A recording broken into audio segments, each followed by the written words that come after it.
Okay, the purpose of this video is to review the Marine Raider stainless steel rod holders that you see up there in the front of the boat.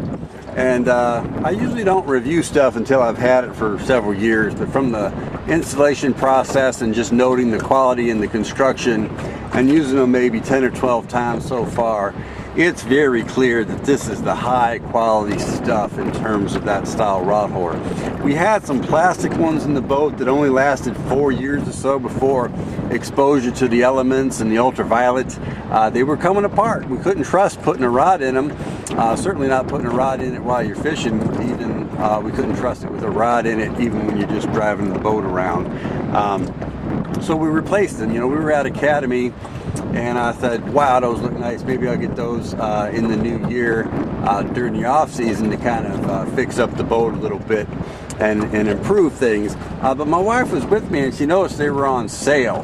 And she said, well, why don't you get them now? Because they might not be on sale after the new year. So she talked me into it and I've been very pleased.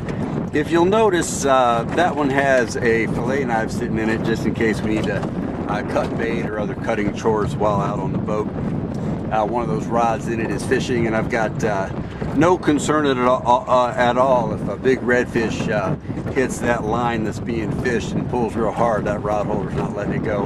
I have another one on the other side of the boat, and you'll notice if you look real close, there's a pair of forceps in the one on the other side of the boat, and that one's got a spinning rod in it with a bait out there waiting for a big redfish or a big black drum to come along.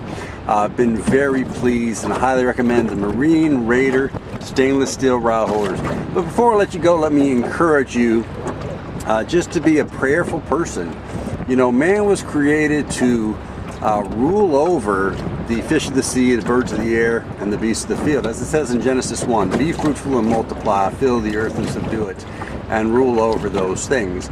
So as we're going about our business, fishing and hunting and being outdoorsmen, whatever we're up to, we want to be in cooperation with the Lord through prayer, because Jesus said all authority in heaven and earth has been given to me. That's Jesus.